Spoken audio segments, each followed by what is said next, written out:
चढ़दे कला तेरे भाने सरबत दा भला।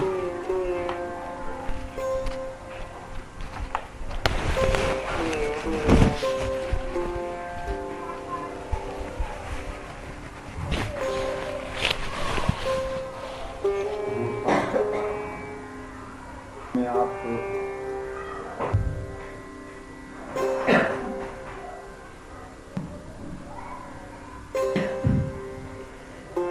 सतगुरु शरण दिलाया, सतगुरु शरण परम सत्पाल।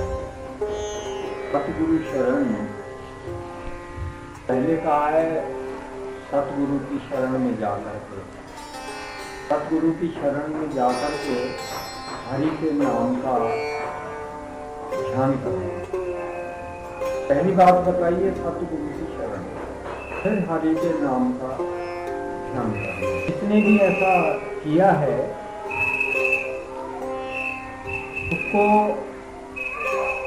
परम पद बताया है, वो मिल जाता है। उनकी शरण में जाता है। इसी शब्द बड़ा गहरा है। सतगुरु से केवल जो हम शब्द या नाम ले लेते हैं, 5 अक्षरों का हो या 10 अक्षरों का हो, वो नहीं बताया। सतगुरु की शरण में जाकर, शरण में जाने का अर्थ क्या है ना, जो कुछ भी कर्म हम करते हैं, जो भी कर्म करते हैं, वो सभी कर्म हम सतगुरु को सौंप दें। सभी कर्म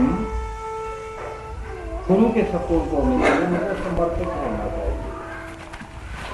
हम ये मान करके चलें कि हम जो भी कर्म कर रहे हैं वो सतगुरु की नजर में है,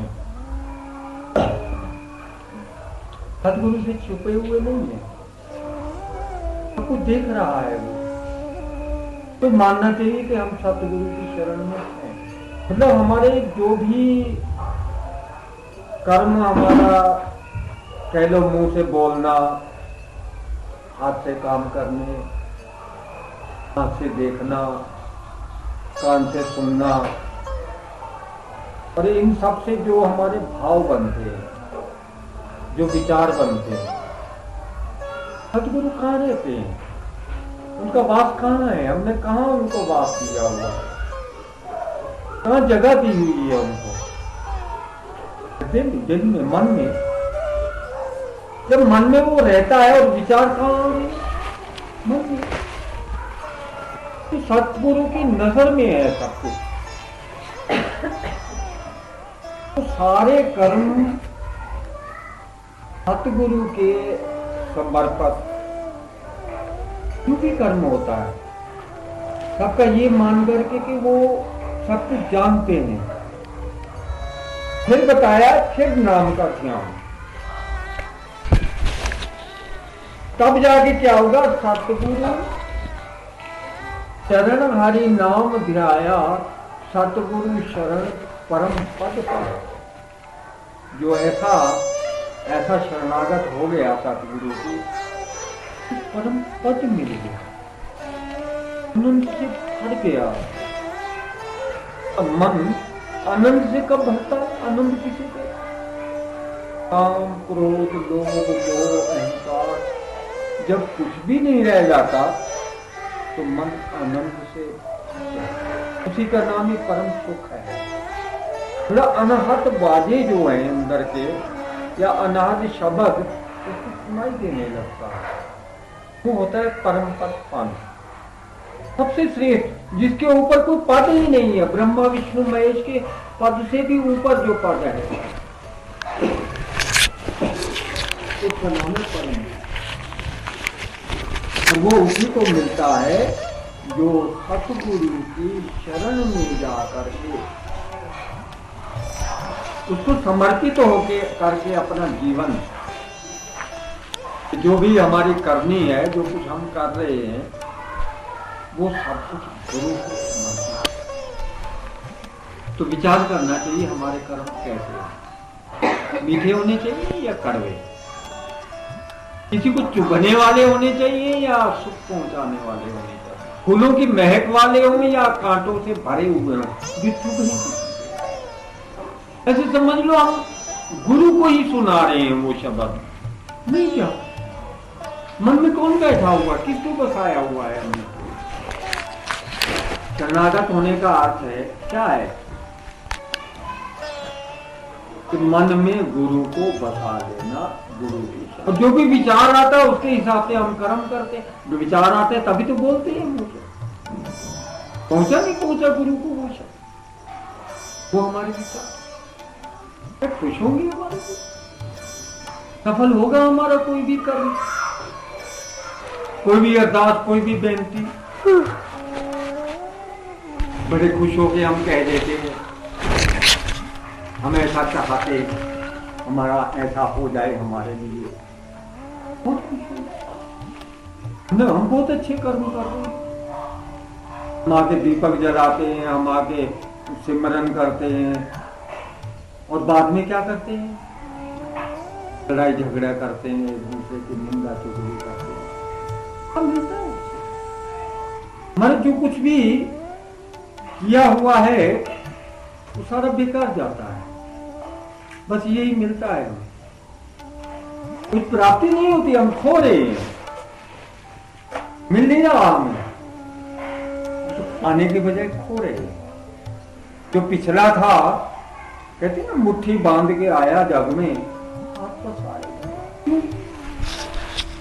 क्योंकि लेके नहीं जा रहा है, कमाई को भी खत्म कर रहा है। जो थोड़ा बहुत था उसे भी कमा रहा है। क्या ऐसे में हम सोचते हैं कि हम गुरु के प्यारे हैं? गुरु वो शरीर रूप में हमने कोई भी किया हुआ है, लेकिन जो सच्चा गुरु है, सत गुरु है, वो तो मन में बैठा हुआ है। आप कहो ना कहो,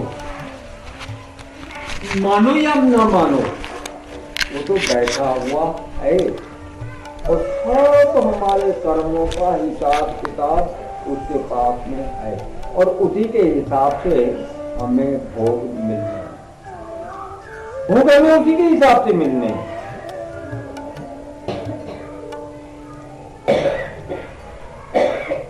कर्म के करने में हम स्वतंत्र हैं, आजाद हैं, भोग भोगने में हम आजाद नहीं है, भोग उसके हाथ में। कर्म करने में हम आजाद है, जैसे मर्जी करो, जैसा बीजो वैसा ही पाओ, बीजने तो हमारे हाथ में, लेकिन उसका फल देना उसके हाथ में, न्याय उसके हाथ में, फैसला उसके हाथ में है।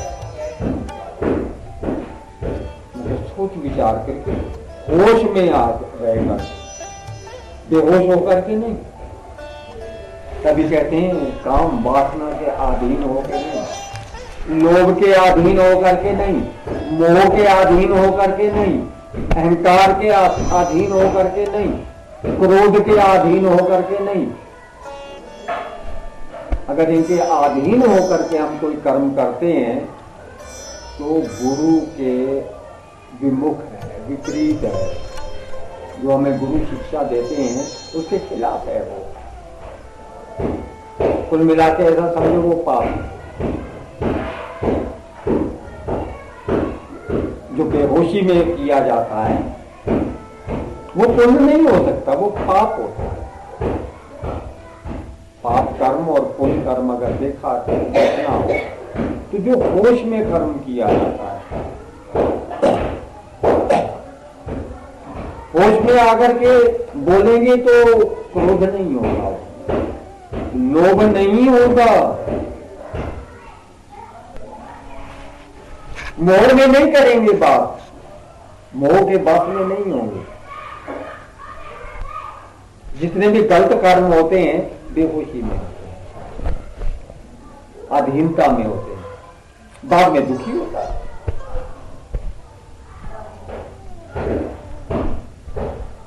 जब उसका भोग आता है, दुख रूप आता है, तो हम कहते हैं अरे उसने मुझे दुख दिया है, उसने मुझे दुख दिया है।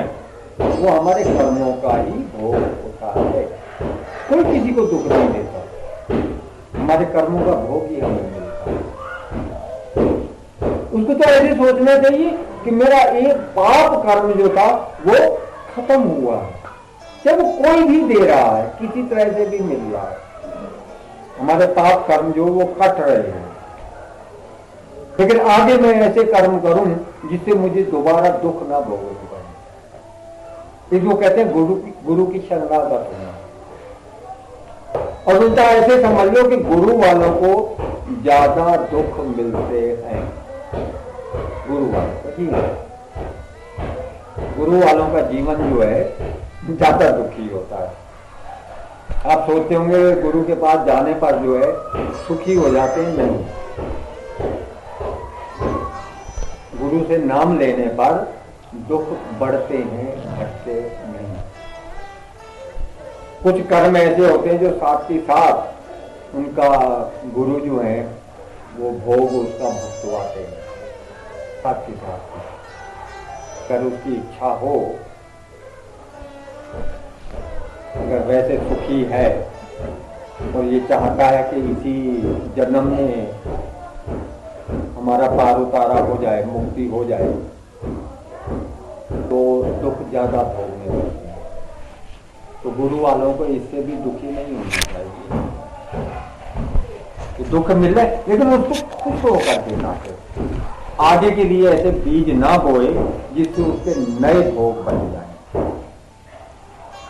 मुक्ति चाहिए। बहुत अच्छा है, दुख आते हैं, बुरा समय आता है, बच्चे दुखी कर रहे हैं, धन का कहीं दुख है, कहीं कोई हमारे से गलत बोलता है, गलत व्यवहार करता है, रब नहीं मिलने हमसे कोई ऐसी गलत बात ना निकल जाए, गलत काम ना हो जाए जिससे हमारा वो भोग बन जाए। उसे कहते हैं गुरु की शरणागत होना। और ऐसी शरणागत जो हो जाता है गुरु की, उसी का ध्यान लगता है, उसी की बंदगी कबूल होती है, उसी की भक्ति कबूल होती है। चाहे किसी रूप में भी उसकी भक्ति कर लो, एक दिया ही जला दो, एक किसी को जल का गिलास ही दे दो, किसी को एक रोटी दे दो, किसी को रुपया 2 रुपए वैसे दे दो, किसी का रोग है, रोग में दवाई दे दो। किसी तरह से भी आप करोगे कोई भी कर्म, उसका आपको फल मिलेगा। अब पहली बात गुरु के नाम पर दिल से, हृदय से, और दूसरा तुम्हारा मन साफ हो, मन तुम्हारा खुला हुआ हो, भाई शरणागत हो। खुश में करते हो अगर हम काम, तो हम जो भी कर्म करेंगे वो हमारा सफल होगा, हमारे नाम चढ़ जाएगा, हाजिरी हमारी लग जाएगी उस कर्म के साथ गुरु के पास में। और गुरु की हाजिरी जो है वो ईश्वर की हाजिरी से भी ज्यादा ऊपर है। जी हाँ, गुरु वाले सुनिए ना, गुरु की हाजिरी ईश्वर की हाजिरी से भी ऊंची हाजिरी है। जिसकी हाजिरी गुरु के दरबार में लग जाए साफ मन से, उसका तो समझ लो हो गया कल्याण। कुछ छोटी मोटी चीज नहीं है गुरु की शरणागत होना, तो ऊंची बात है। कितनी बड़ी बात बताइए कि सतगुरु शरण परम पद पाया। कितना ऊंचा दे रही है कि सतगुरु की शरण में ही जो चला गया, हम सब कहते हैं हम तो सतगुरु की शरण हो गई, हम तो सतगुरु की शरण में ही रहते हैं। सतगुरु शरण 68 तीर्थ स्नान। सतगुरु की शरण में जाना 68 तीर्थों के स्नान के समय। शरण हो गए तो 68 तीर्थों में स्नान करने के लिए जाने की आवश्यकता ही नहीं। वही बात हुई, मन चंगा तो कठौती में गंगा, कठौती मतलब मन में गंगा तुम्हारे अंदर बह रही है, वही डुबकियां लगाओ। शरणागत होने का मतलब मन साफ। समझो 68 तीर्थों का स्नान हो गया तुम्हारा। केवल गुरु की शरणागत होने से गुरु करो और शरणागत हो जाओ। हर कर्म करते हुए होश में रहो कि मेरे गुरु देख रहे हैं। गुरुदेव मुझे बचा लो, तो क्रोध से बचा लो, मुझे लोभ से बचा लो, मुझे अहंकार से बचा लो, मुझे मोह से बचा लो।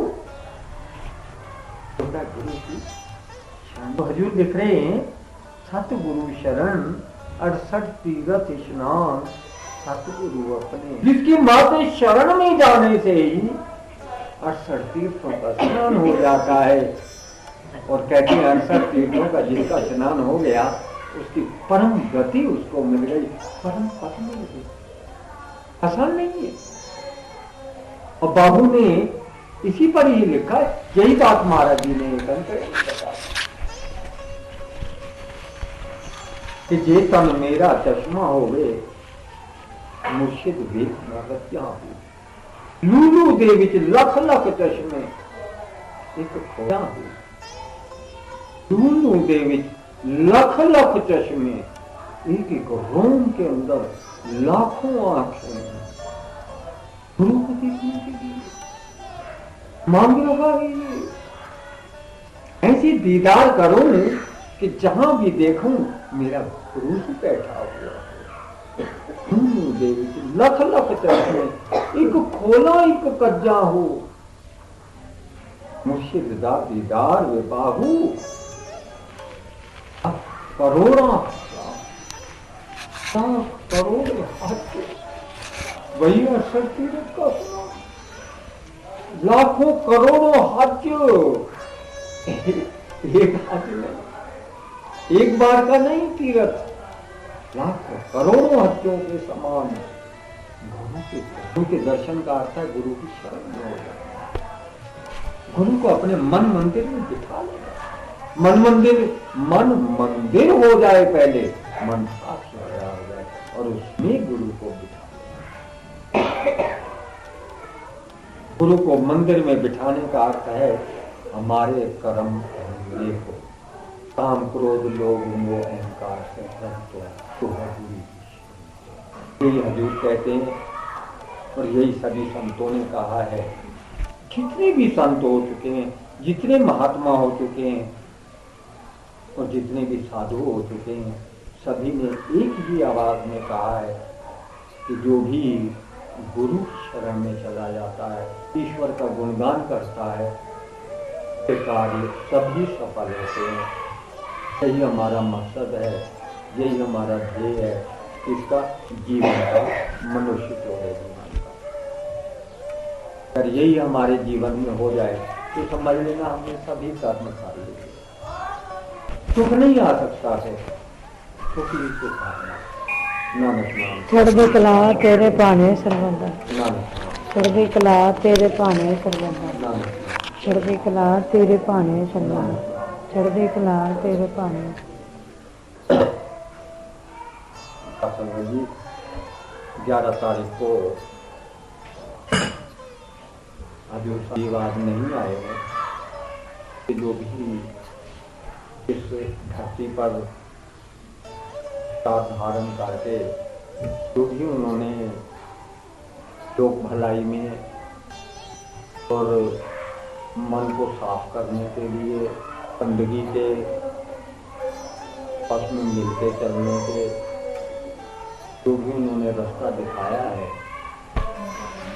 उन सबको याद करने के लिए